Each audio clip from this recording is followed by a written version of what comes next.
Bingo Blitz rules. If your bingo has ads in it, That's not a bingo. if it doesn't have the coolest tournaments, mini games, and the most breathtaking design, Nope, not a bingo. if your bingo moment makes you feel so excited that you just want to burst in joy and scream out loud, bingo! Sorry, so you're playing... Bingo Blitz? Now that's a bingo. Go for a world of excitement with Bingo Blitz, the #1 free bingo game. Download Bingo Blitz and play for free. Now that's a bingo. With something like 5 million podcasts, finding a really good one can take a ton of time. So let me recommend one. It's called Something You Should Know. I'm the host, Mike Carruthers, and in each episode, we discuss topics that can be really helpful, like how to read people better, the psychology of crowds, or fun things like the story of Legos, or why you probably wouldn't be here if it weren't for horses. Something You Should Know is the name of it, wherever you get your podcasts.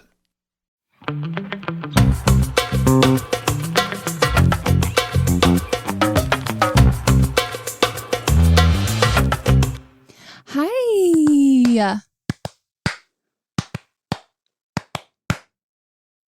Hello. Welcome. We're gonna lead you in a guided meditation. Pussy, pussy, pussy, flaps. And breathe in through your nose, breathe out through your ass. It'll be like, breathe in from your heart, breathe out from your yoni. And everybody, I want you to carry the essence of that yoni with you today. As you walk through this earth, through this life, and the life beyond, focus on that yoni.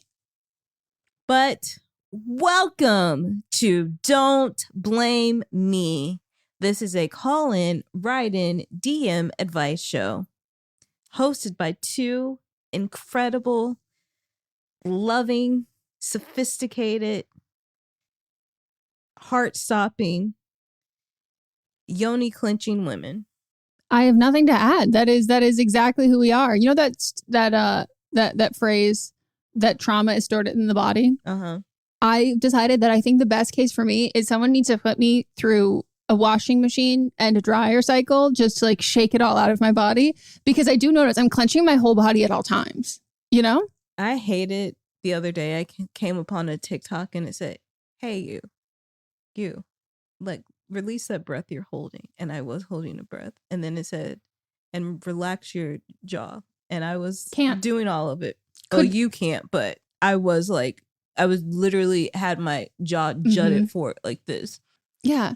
So I know, like, but don't you think like a nice fluff and fold cycle would really help? You could just get fucked really hard especially if you're storing the tension in your pelvis. No, but I literally store it everywhere. Yeah. And I just think the idea of like a human-sized washer and dryer, it just knocks it out of you.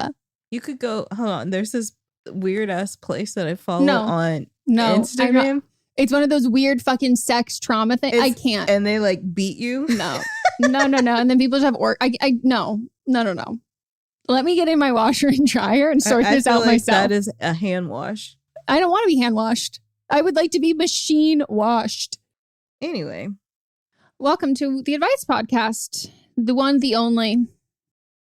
And if not the one or the only, the best or your favorite. So we are going to give some wonderful, amazing, life-changing advice. And if we don't, you can't blame us. No, you can't. It's in the title. And what we lack in credentials that we make up for. And big, opinions. Capital O. She's not wrong. Which, speaking of, this is only one of our many shows. So if you want to know the whole slate of shows that we have, you should subscribe to this feed. Like, this is, if you're listening on Spotify or the other one, the podcast app. I can just say that. We release 4 episodes a week, and one of them is literally called But Am I Wrong? Plot twist or not. We also have See You Next Tuesday and Fisting Friday. Wholesome names. And if you want to listen ad-free, you can subscribe to our Patreon. And someone asked, I won't put you out there, but you posted it, they were like, I can see Don't Blame Me, but I don't see But Am I Wrong? you have to subscribe to. They weren't subscribed to. So in order to see, like, to listen ad free on Spotify, you have to also be subscribed to the tier on Patreon. It doesn't just let you in there willy nilly. No, we shake out your pockets first. Support the show, and you can also watch the video versions on Patreon as well. And we will be doing some other stuff. So we are going to give you some advice, and if you want to call in, you can leave us a voicemail at 310-694-0976.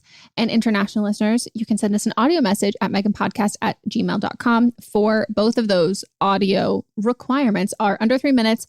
We ask that you let us know your age as well as the people involved in the story or the situation you're telling us about that you want our advice on. You can let us know your pronouns if you would like. You do not have to. It is all anonymous, though, so we ask that you come up with pseudonyms for the people involved in said story, and that you include the most relevant information, because that's how we can give you the best advice. And, you know, we're hot and we're funny, but we also are here to help, and we want to help. You can also let us know if you are sensitive, and we will take that into mind and practice. Write it down first, read it out loud a couple times to yourself, time it, make sure you have everything, and then you can just read it straight up when you record the voicemail or the voice memo. And for write-ins, we ask that they're under 300 words and all of the same requirements, except for, like, you know, the voice ones. And everyone has to be 18 or over, have your parents' permission. I'm over 18. So am I, shockingly. I got carded for a lottery ticket. What? How old do you have to be? 18. Why? What do you mean why? Why do you have to be 18 for the lottery? Because it is like a big financial thing. You have to be an adult. But it still fucks up adults. Okay. Yeah. But the adults are making the conscious decision of doing it. Yeah. But yeah, the lottery's weird to me. It's great to me. I love it for you. Thank you. Is there always a lottery? There's always a lottery. Huh. Well, here's hoping. Let us know. Has anyone ever won like a small lottery or a big lottery? I would love to know. I've won like $2 here, $5 on like a there. scratcher? No, on the actual lottery. Our scratcher's not the lottery. I mean, it is, but like Powerball, Mega Million. And then I'm starting to do more research on the California one to see, because I know with Mega Million and Powerball when somebody's actually going to win. So I'd never like actually play until I know somebody's going to win, because I don't want to just be throwing money out there willy-nilly.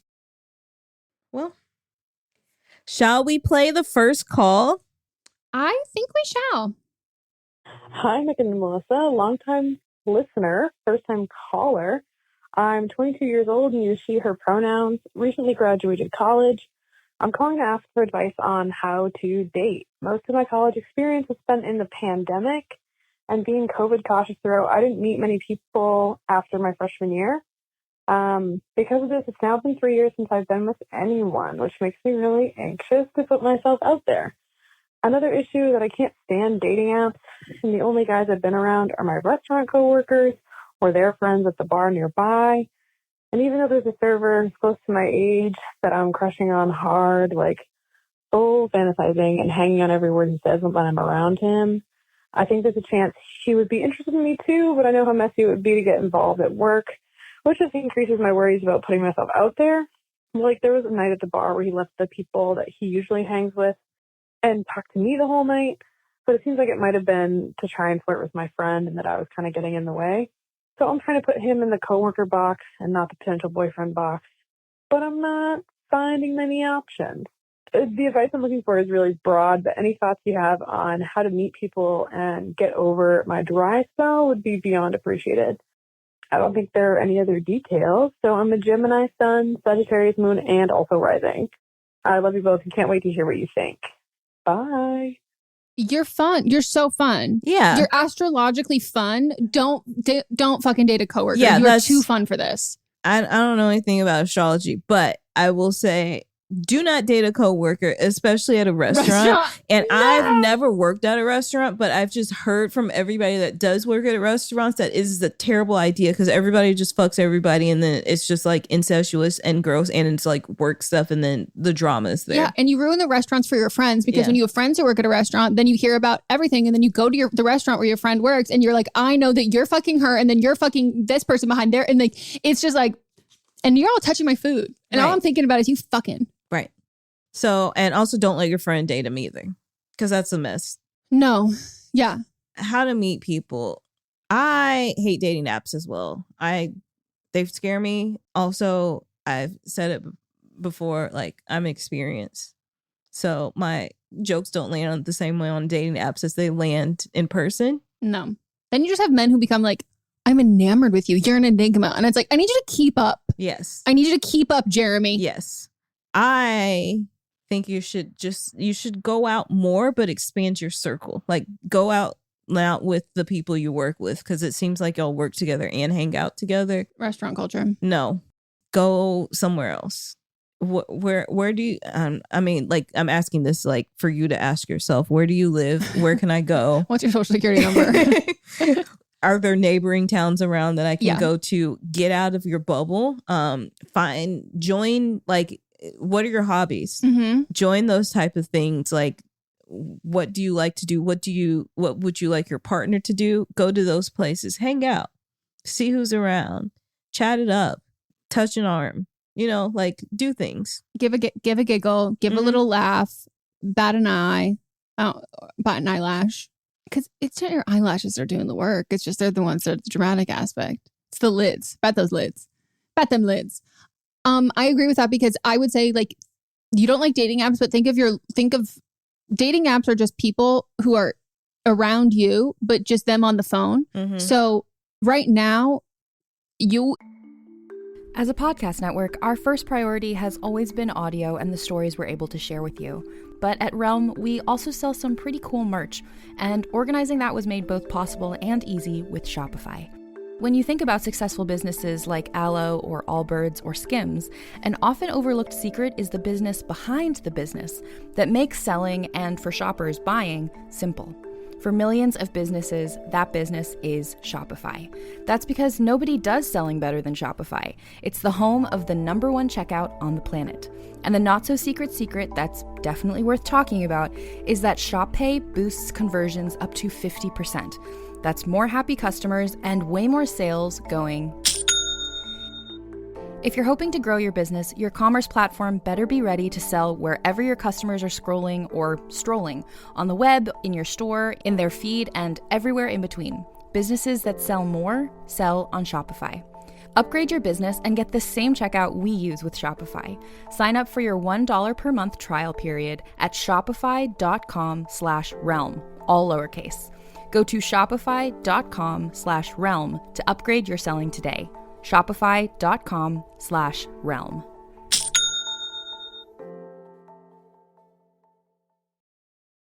In your real life dating app, your little pin where you're asking about your radius is like, I don't know how big the restaurant is, 3,000 square feet. Like, your radius is too small. So widen that radius and don't hang out and go to the places that you guys, like you said, normally go to. Mm-hmm. Go a town over. Go, like, you need to, like, truly just expand the zip code in that kind of a reach, and think of it back to, like, sounds silly, but, like, think of it back to, like, high school, where it's like you're with the same fucking people every day and you're like, ugh, I don't know if I and then you hang out with a friend who goes to a different high school and you get there and you go, who are all of these brand new people? And once you are out of that, like, little bubble where it feels like it's so small and everybody knows everybody, other people have that feeling in their own bubbles. You just gotta exit that bubble and move into another bubble. Right. Not move, but, like, pop it and pop. Yeah. Pop.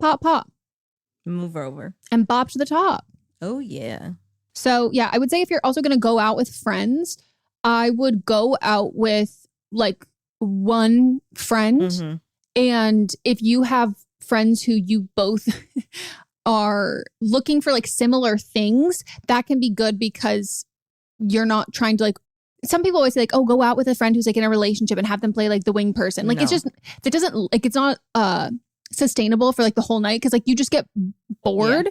And then you start to feel responsible and you feel bad. So someone who's, like, looking for the same thing that you are by the end of the night. And I would say, if possible, someone who you have, like, relatively different types then, but, like, types that are close enough that these activities or these places that you go to would, the likelihood of having those people there is pretty high. Yeah. But, like, if you have the exact same type as someone, don't go together. Nope. You don't want to have to do it to them. Mm-hmm. Agree. Oh, also, last thing I would say though, to get rid of the dry spell, if you also just want to get the dry spell over with, you can use the dating app for solely that. If that makes you feel like getting back into the hang of it, if it becomes like you're just getting in your head with that. It's like dating apps, you don't have to date through dating apps. Yeah. Just know that you might be breaking somebody's heart.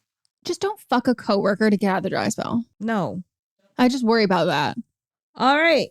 Next one is a write-in. Longtime watcher, first-time advice seeker. I, 37, non-binary, they, them, was injured at work in early 2017, which led me to being permanently disabled, having chronic pain, and eventually surgery, which led to further disabilities. I've always heard that body neutrality is being grateful for your body, allowing you to do things you do. Like, my body allows me to get up and eat so I can do this thing and that thing. Or my legs allow me to go to places I want to go. That kind of stuff. And that is great. I want that. My struggle is, however, how do I reconcile wanting to recognize the things that my body does for me while also being in so much pain and frustrated, which borders on anger at my body for all the things I can no longer do? How do I not feel upset for being so limited by my body? I fully recognize that I am able to do things that others can't, and I think that's where my guilt of being upset at my body stems from. I just don't know how to not be resentful to my body. At the doctor who refuses to help me in meaningful way for a year and at my limitations. For context, if needed, the too long did read of my injury is a severely herniated disc at work. Oof. Then my quote unquote surgeon refused for a year to do the surgery I needed because of my weight. Ugh. And wouldn't refer me to anyone else, which caused calcification and then further herniation. I finally had surgery by a different surgery to relieve the 40% of the pain, but I will forever have severe chronic pain and be disabled. I listened to a really great podcast episode on maintenance phase about Ozempic, and they specifically talked about the lack of healthcare, but specifically in terms of surgery, with like not operating on people and not doing all of this other kind of stuff, and how Ozempic is like playing a role into that. And it's an interesting listen that I would say is for you. Like, they specifically like talk about stuff, and then them on their individual socials also talk a lot of how to advocate at the doctor. And I don't know where you live, but a lot of fake Facebook groups, people will share people and share that kind of stuff of like, oh, this is a safe doctor to go to who is better, because that's also a trauma. Because of weight, like doctors that are... Yeah, doctors. And so then they prescribe Ozempic for people to... They'll say, we're not going to operate on you until you take Ozempic. And it's like, holy shit. Like, first of all, like, a lot of problems.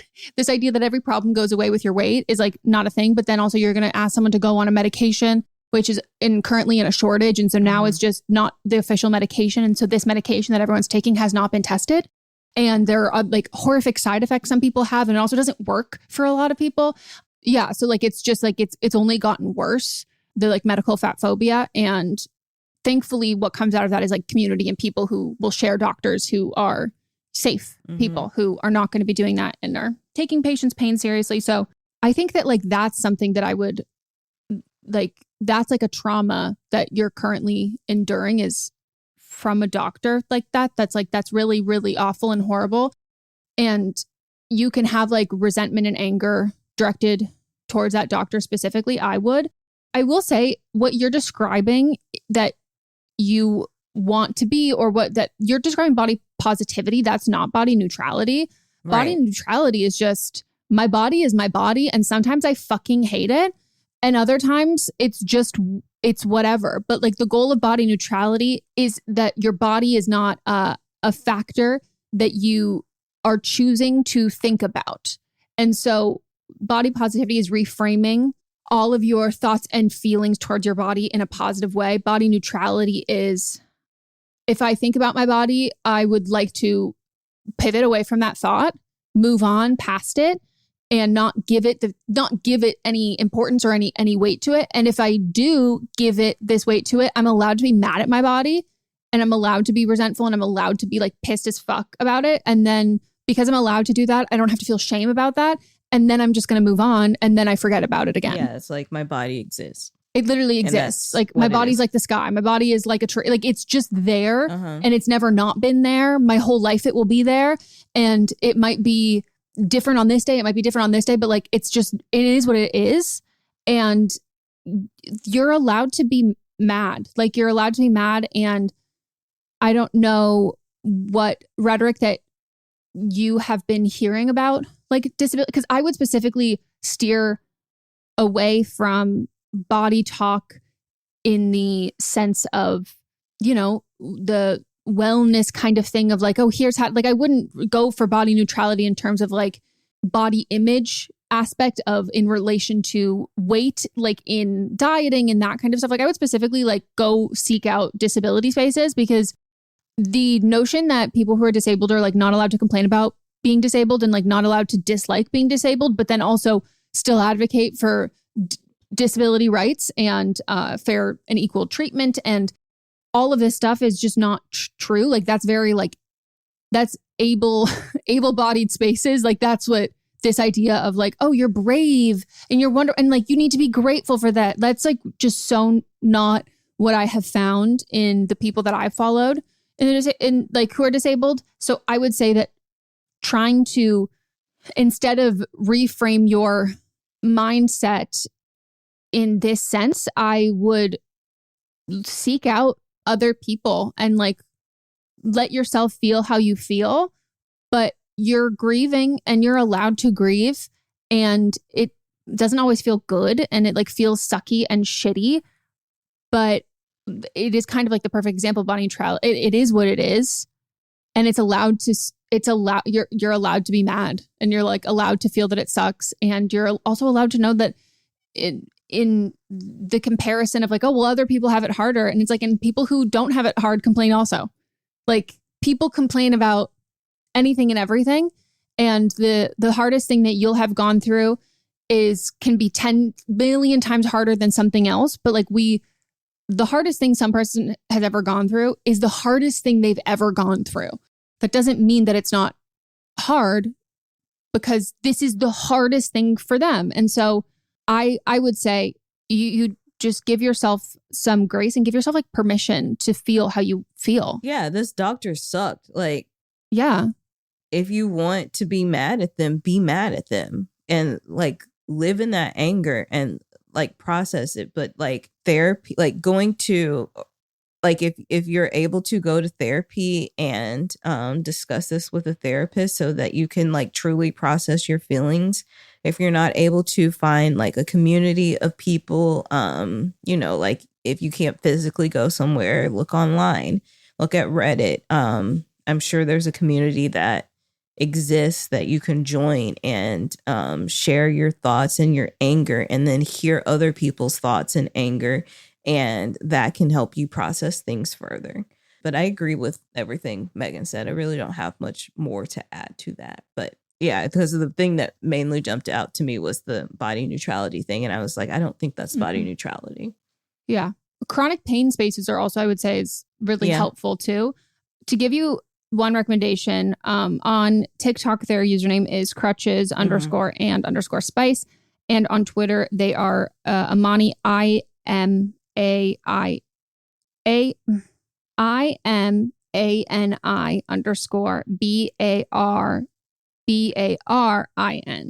And like they're just she's really good at good.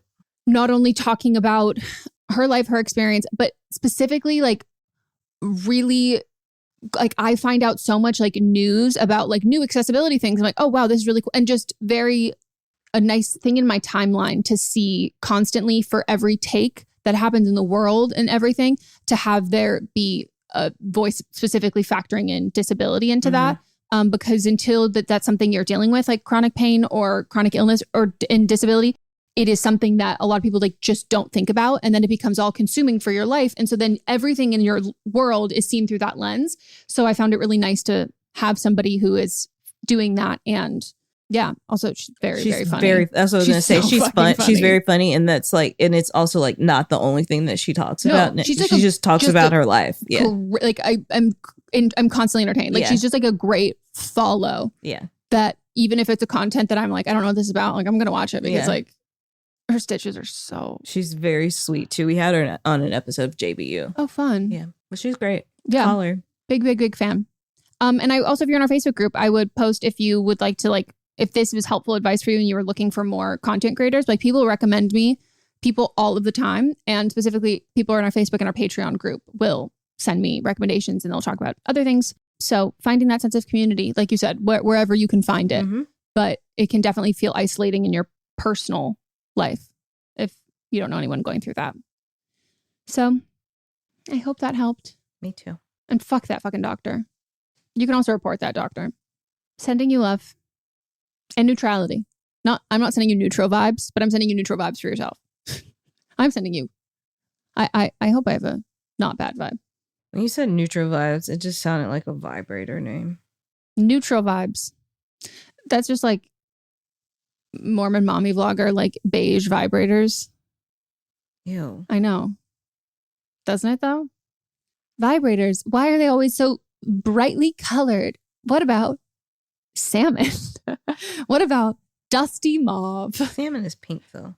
Salmon is pink, but there are some kinds of like mass-produced salmon, like shades of things that get a little too undercooked and raw meat to me. Salmon pink is the official pink shade of Alpha Kappa Alpha Sorority Incorporated. Salmon pink to me is very different than when people say salmon, because salmon is okay. It's just sunburnt beige. Well, all right, we're gonna take a break.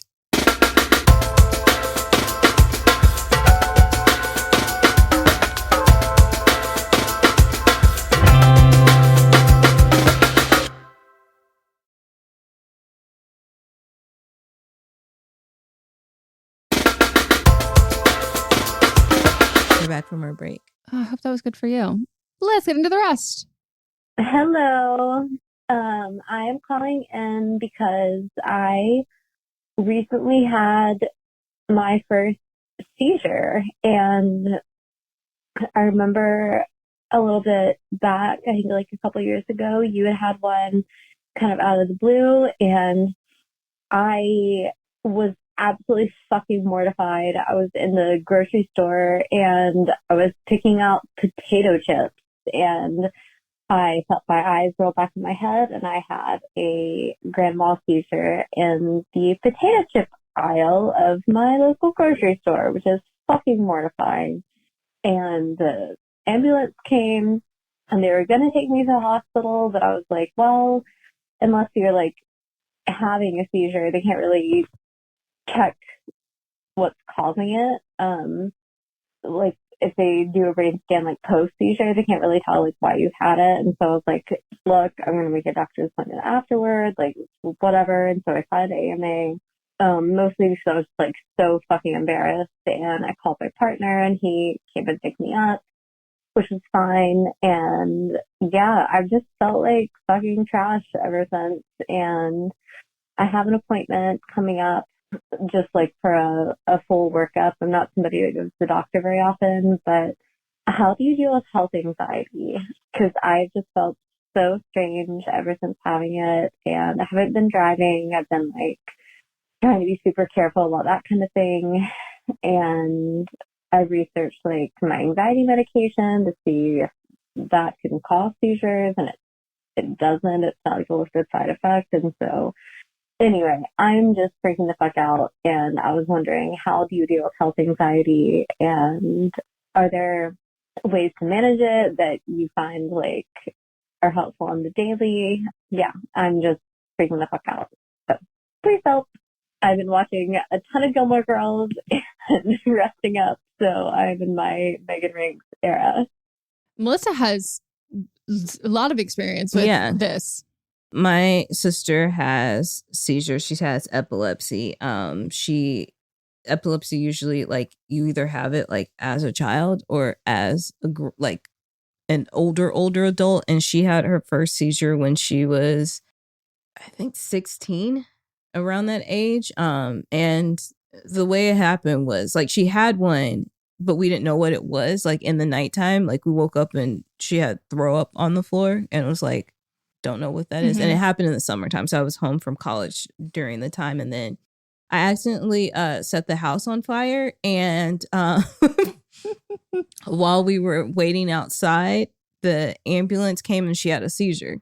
And so then like we knew why she had thrown up. And then also it made sense. Like there were times where she would just be staring out, and she was having many seizures then. But I will say it is important to go to the doctor after you have one, because they can they can trace things like in your brain, the brain activity. It's still important to go after anytime she has one, like immediately go to the doctor, even because you can't have like another one. It's very common to have another one. Contained herein are the heresies of Radolf Buntwine, erstwhile monk turned traveling medical investigator. Join me as I study the secrets of the divine plagues and uncover the blasphemous truth that ours is not a loving God, and we are not its favored children. The heresies of Radolf Buntwine, wherever podcasts are available. And after that as well. And they will take your blood, which does give information that they need. Like triggers. Yes. It also, like, depending on how you're feeling, they can also like give you fluids and things that your body needs. And that blood test will tell you what is depleted. And I think like for the anxiety coming from it, it's a lot of the unknown. And so I don't go researching things, because it's going to lead you down a path that doesn't specifically pertain to you. It also like will put things in your head that aren't true. Like you're questioning a lot of things that are happening. You're like looking up things about your medication, which don't do that. Like that's adding to your anxiety. I think the most important, and it probably by the time this comes out, you might have already gone to the doctor, but it's very important to get to the doctor. And because you're going to go to somebody that's a professional, they're going to have answers. It might not be right away, because I don't know, like if you're going to your general doctor, they're probably going to then send you to a neurologist to get checked too and do scans. Like, for example, my sister has like this tiny tumor that's on her brain. That is, it hasn't grown. It's been like 15 years now at this point, and it hasn't grown, but she has to like constantly get it checked to see if it's growing or anything. And it has some hormone in it that is what causes the seizure. Yeah. You know, it took going to a couple doctors, like not just like the neurologist that was in our area, like neurologists that were in our area. We had to go to a specialized one that is a couple hours away, and she is like constantly being checked for those things. But because like she is always talking to the doctor, even if like today she's like extra tired, she'll like write that down and talk to the doctor about things that are going on. But like once you're able to go to the doctor and get answers, I think that will help a lot with your anxiety. Yeah, I agree with all of that. I had a gynecologist give me the best health anxiety advice I've ever been given. And she wasn't even trying to, where I told her, I was like, I literally never been to the gynecologist. Like, I don't love going to the doctor at all, like in general. Like, I just do not like going. And I'm always worried because I don't go that I'm going to go. And the reason why I'm avoiding going is because I'm like, oh, I'm probably dying. And then I don't go because I think I'm dying. And then I'm like, but then you're going to tell me I'm dying. And she literally looked at me and she goes, I mean, if you're dying, I won't be able to know that on the first time you're here. And I was like, oh. And she goes, yeah. So like, just go to the doctor. Like, if there's something wrong, she's like, it's going to take me a while. Like, it'll take us a while to figure it out. So like, just go. Like, you're not going to go at one time and then your world ends. Right. And it was just like, no, you just go. And then it becomes less scary. It's never going to be you're getting the worst news of your life the first time you ever walked into a hospital, unless they're saying your appointment is actually not here. Yeah. And then it's also like snowballing because you're just thinking about it all the time without even getting like the next step. Yeah. And I think that, I mean, I'm very glad you're not driving. I guess my follow-up question would be like, are you going to see a primary care physician or are you seeing a neurologist? Because you I think regardless of your insurance, if your insurance usually requires you to have a recommendation to a specialist, you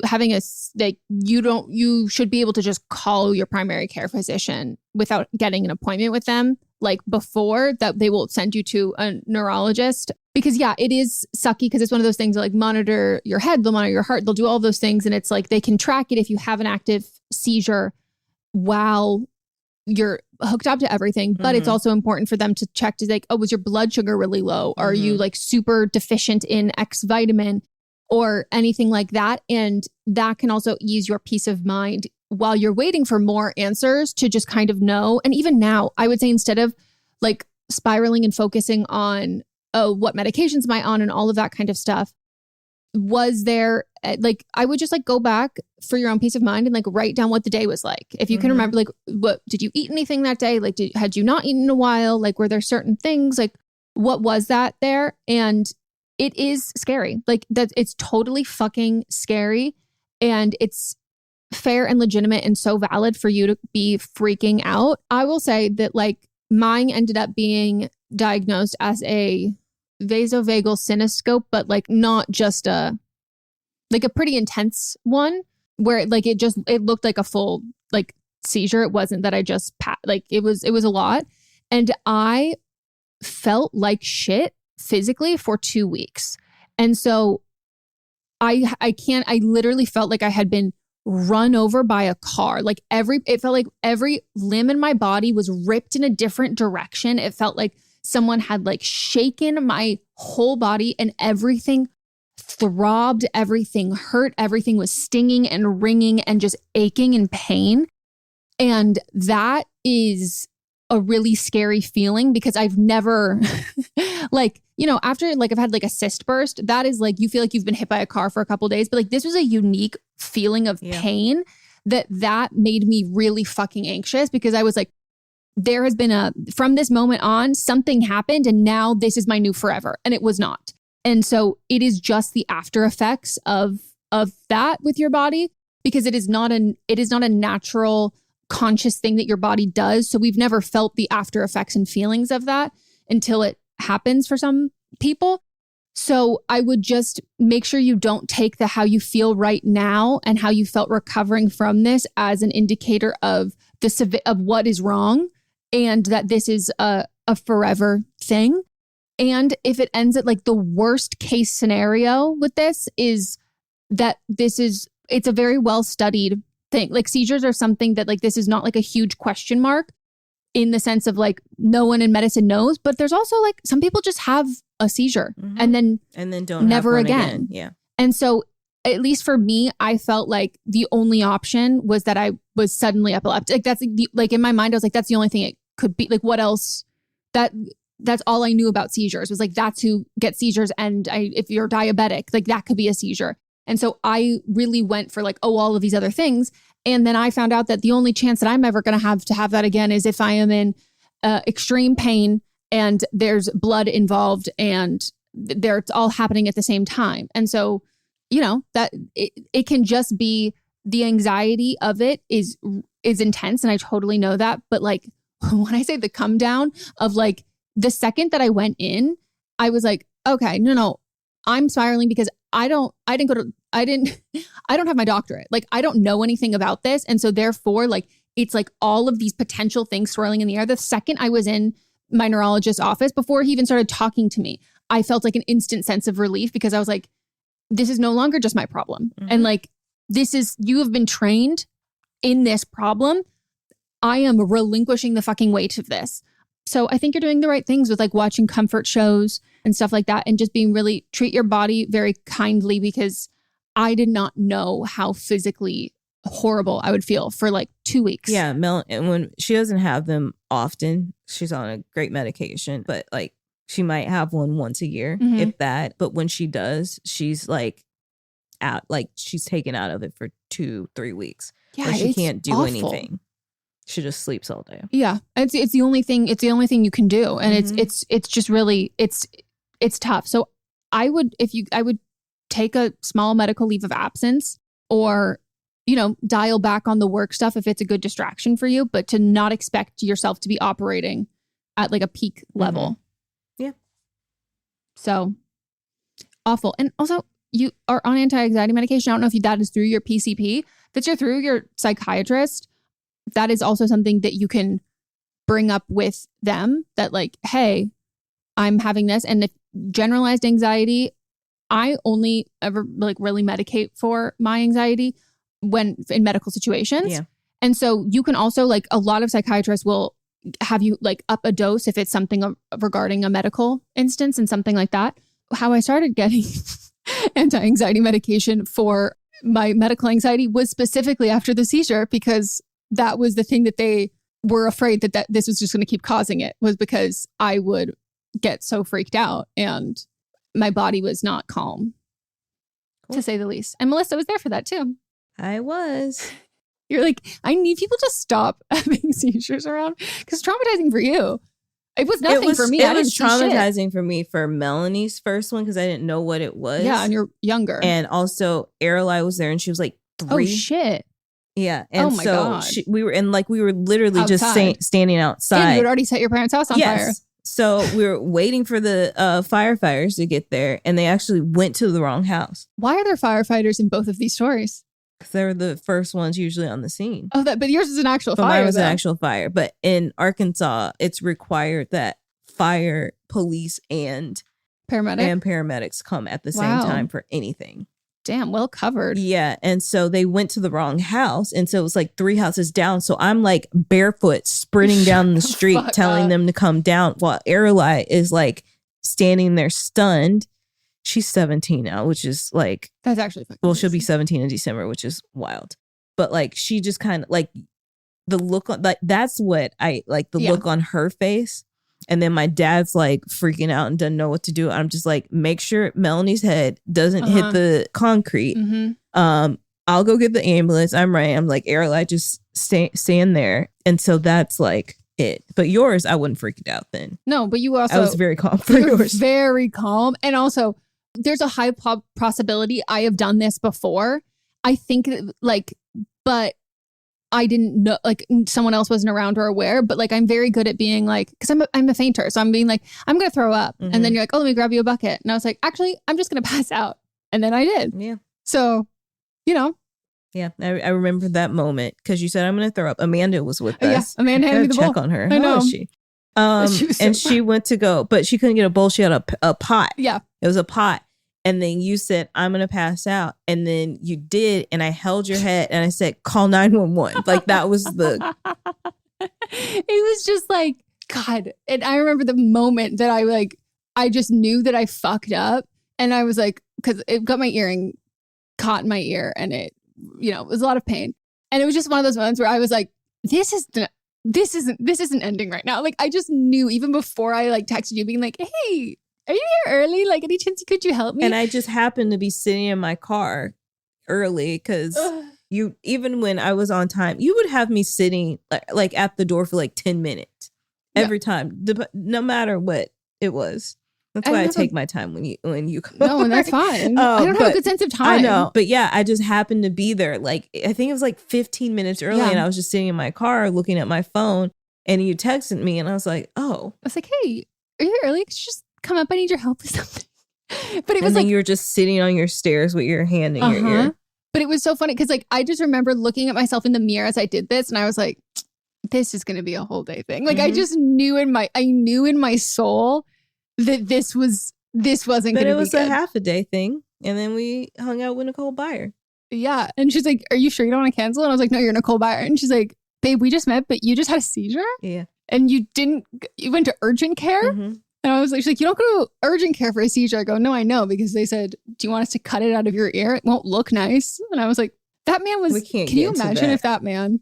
The people at that urgent care I don't think it was a real play. No, it was a set. It was a set because they all had accents, like, but they Anna weren't. Delvey accents. Yes, but they weren't. It was like Anna Delvey mixed with Maura Rose. Yeah, no, it was. These were not location-based accents. Yeah. Like, this was like, they were doing a bit. Like, everyone was doing a bit. And that man did not go to medical school. Yeah. That's also the same urgent care when I had strep throat. One time I had a fever of like 105 and they just like left me in the room for an hour. and I'm like wandering and I'm like literally like going in and out of consciousness. And I like just walk back to the front and I'm like holding my sweater, just like, and I go, I did someone forget about me? And everyone who's like in the urgent care is like, oh my God. It was like, it was not good. And they're like, oh, we'll come right back. But they're like, oh, we'll come in the Moira Rose voice. And I was like, yeah. So sending you love. It's rough, but it's a lot. It's always going to be worse in your mind. And also the chip, like passing out in the grocery store. Don't be embarrassed about that. No, I'm just happy you're okay. Yeah. Because like those are hard floors. Very hard floors. What chips did you get? Did you get them afterwards? I hope you got I'd be so mad if like my boyfriend, like if Moss drove me home and then like was like, no, we should just leave. I'm like, I need the chips. What are your favorite chips? But like, if you didn't have to think about dietary restrictions. Oh, that doesn't change much for me because chips are, I've got very groovy teeth. These are like fucking breastfed until, I don't know, too fucking old. That's, I think, we've been over this. We're discovering is why I think a lot of things are wrong with me. But I have really groovy teeth in the back. So chips are not like dietary restriction or not. Those are not really like a huge thing for me. Flavor wise, I love salt and vinegar, but I was always more of like those little pretzel bites that are honey mustard. I like those a lot more. But like chip flavor, other than that, I don't like, I tend to prefer like a sweet potato chip. I don't like oily chips. Oh, I don't like oily chips either. But I find like Lay's to be very oily. I don't like Lay's. I'm thinking Doritos, Cool Ranch. I said no. No, but I've never had them because they have MSG, even though I don't think that's a real allergy that I have. It's not. Because it's not real. It's not. Thank you, Maintenance Face, for teaching me that it's truly it's not real. It was racism. Yes. So that, and then Fritos makes these like twisty chips. Fritos makes a good texture. Yeah, but like they're twisty and then like the flavors in all those little grooves of crannies, nooks and crannies. Oh my gosh, those are delicious. I could fuck with. I love the texture of a Frito chip. Yes. Oh, but I don't like regular Fritos. No, but the texture's great. I don't like it. These are different. I don't know how to describe it. They're crunchier, but the way that they're created. Well, it sounds like a fun experience to eat as well, which I enjoy. You can stick like your tongue put your tongue. I'm just picturing myself doing it. So good. And then I love a Pringle sour cream. What's up, everyone? It's Noah Daniels. Hey, y'all. I'm JJ. Hey, guys. It's Kat. And we're your hosts of the Real Hauntings podcast, where we bring on guests who share their first-hand encounter ghost stories and supernatural experiences. Now on to the trailer. I've been warned to not tell this story, but I think because of the way it ends, it's okay to tell this story, because some people say that with certain entities, to like speak of them or talk about them or in any way like portray them as powerful will attract them to other people. The creepiest thing about it to me is a lot of times it would wait for me to notice it. Like it would just lay its arm out like this, and then I'd be like, where is it? Where is it? And then I'd see it, and then it would just slither back. For more information on the Real Hauntings, Real Ghost Stories podcast, make sure you check out real.fm to learn more about our podcast and many other amazing podcasts. Mott's loves sour cream and fucking cheddar chips. I love those. And cheddar chips. Oh my gosh, I forgot about cheddar chips. I love cheddar chips too. I just have to say that like I'm sure they taste wonderful. The smell of them is so unique. The smell is disgusting because it doesn't smell like cheddar or sour cream. It like doesn't smell like it doesn't smell like trash or garbage. But like you're smelling it, going, what is like? You cannot pinpoint the smell. Just the smell is not good, but the taste is phenomenal. Yeah, I think I've probably had sour cream and onion, which I think I probably enjoyed too. But I don't like Lay's. I don't like Lay's in general. Yeah, they are too salty, but I like them like Pringles or like other people that do chips. Pringles are sharp chips. But what I don't like about Pringles is that the part that actually like fits your tongue the best doesn't have the flavor. It's the other side. There's only flavor on one side? Yeah. Cheap. I know. Hella fucking cheap. They're also very big. They cut your mouth. It's like a Dutch crunch roll. They don't cut your mouth. I think they're the most delicate on your mouth. But when people do it to be like the duck thing, that's terrible. That hurts. Don't do that. Well, I love food with a bit.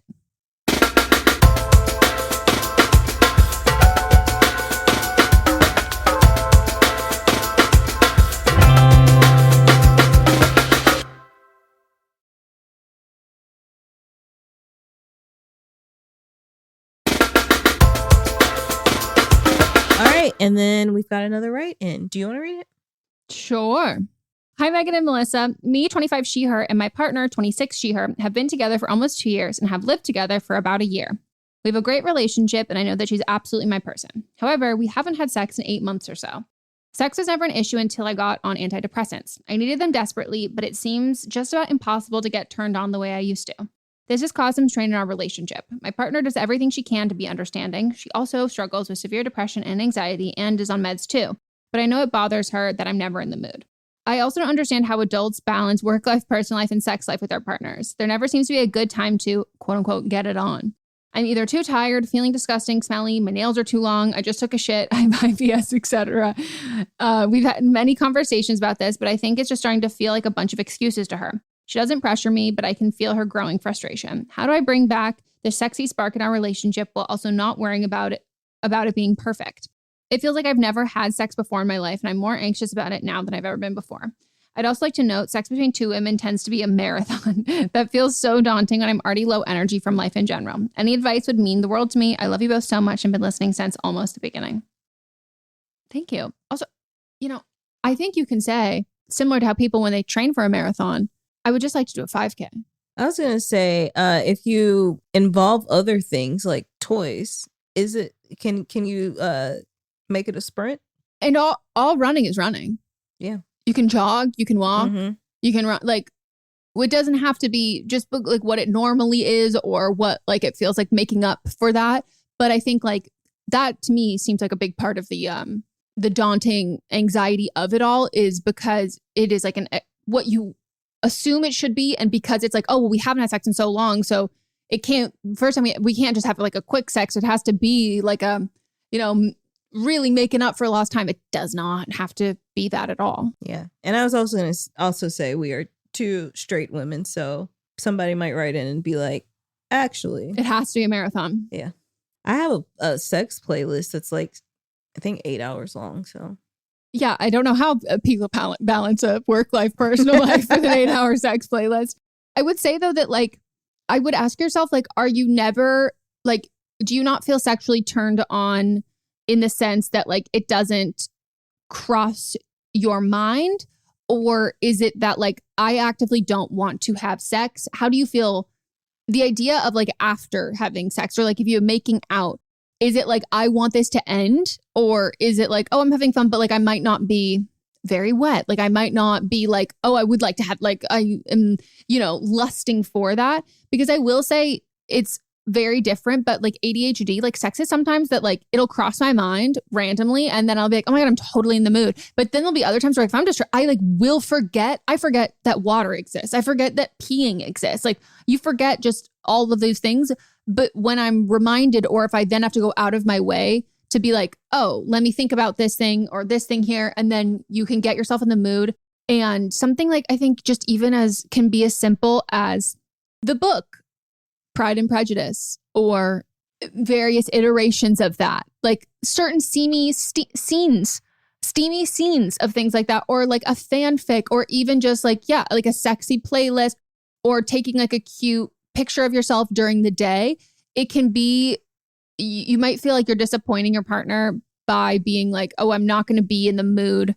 I don't know when I'm going to be in the mood, but like, what if you start trying to get in the mood like that day before, or you start trying to get into the mood that day, and then it becomes something that you can like look forward to as opposed to, dread disappointing someone, because it's not disappointing at all. But I do think that like, if it is something that you will enjoy, it just might take your body a little bit longer to give you the indicator of that. Then I think there's ways that you can find things that are sexy without initially being turned on by them, but keeping you in that mindset for when that does happen. You can also like talk to your doctor about different meds and switching your meds. Yeah, that's what I was about to say. I had a doctor recently on another podcast that was saying that there are other antidepressants that you can be on that, work better with your body chemistry. And if you talk to your doctor, they can make adjustments to see what works better for you. And if sex is important to you, then you can like adjust it to make it so that your sex drive isn't dried up, for lack of better words. Yeah. And I also think that like your partner, you said very understanding. A lot of the time that we'll put a lot of like guilt on ourselves when like our partner is like very okay with it. But like if they're okay with all of it and it's fine, but you don't, them bringing it up like, or often that's very hard for you. I think it's just about a conversation about like, okay, how do we operate? Because this thing that you're saying or how you're going through this makes me feel really guilty. Mm-hmm. And I know that's not your goal. And so if someone told me that, I would go, okay, perfect. Thank you. Like, how can I rephrase this in a way that makes you feel desired and like loved and like shown care for and not that. Mm-hmm. And like, you could then be like, I want to be the one to bring it up. And then it's like, okay, cool. Amazing. So a lot of that can be communication because we can assign feelings or intention behind there that someone else is like feeling some type of way about it. But it sounds like you've got like a really like kind and understanding partner. So the more communication you have with that and knowing that like we all go through seasons, like, and some times in your life you're going to be having less sex and other times you're going to be, you know, having to think about and planning for the sex more and having to like really hype yourself up into it. But that's not an indicator of how you feel about the person. Mm-hmm. And even though it seems like your partner's also on or deals with anxiety and depression, I don't know if they're also on meds. They might have one that doesn't affect their sex drive as much. And so making sure you also reiterate to them that like, I'm still so attracted to you. I still like this. I still love you. This is just because people can have different reactions to meds. Yeah. And then also I just want to add on about you saying you don't understand how adults balance work life, personal life, and sex life with their partners. Schedule sex. Like if that's something that you want to do, schedule it. Like schedule it just like the way that you schedule going to work or anything else in your life. Like have a date night that may just be comprised of sexy time and you get ready for that date. So then, you know, you have taken a shower and you've trimmed your nails, like you're preparing for this thing. And it's okay to schedule sex. It doesn't have to be spontaneous, especially if spontaneity is not something that is feasible at this moment.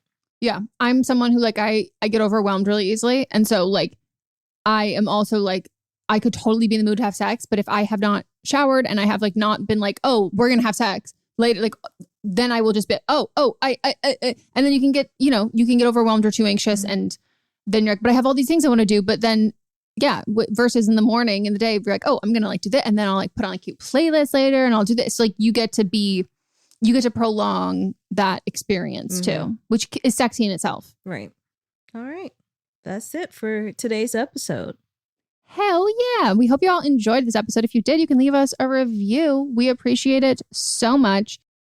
Not going to read the update we got. We did get a nice update. Did you see that? I did. Okay. Just know, everybody, from one of the calls we had on the last episode, it was a caller write-in. I do not remember. But just know, one of them, great ending. Very good. They were not comfortable with it being shared on it, but just know that we're all happy about it. Yeah. A collective woo. Hell yeah.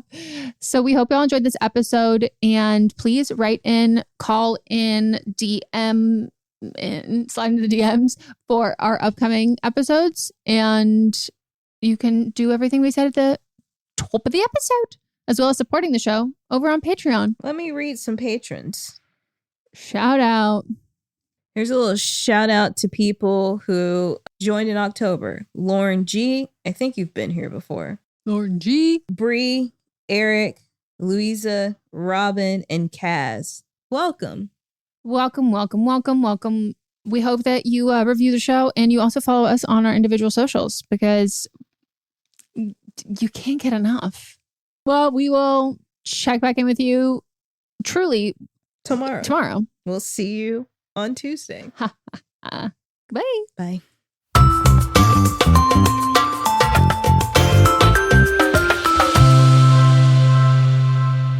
Don't Blame Me is a production by me, Megan Rinks. And me, Melissa D. Montz, plus Diamond Imprint Productions. Post-production sound and editing by Coco Lorenz. Production assistance by Melanie D. Watson. And music by Giacomo Picasso and Ryan Hunter. Do you love Disney?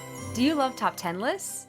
Then you are going to love our hit podcast, Disney Countdown. I'm Megan, the Magical Millennial. And I'm the Dapper Danielle. On every episode of our fun and family-friendly show, we count down our top 10 lists of all things Disney. The parks, the movies, the music, the food, the lore. There is nothing we don't cover on our show. We are famous for rabbit holes, Disney-themed games, and fun facts you didn't know you needed. I had Danielle and Megan record some answers to seemingly meaningless questions. I asked Danielle, what insect song is typically higher pitched in hotter temperatures and lower pitched in cooler temperatures? You got this. No, I didn't. Don't believe that.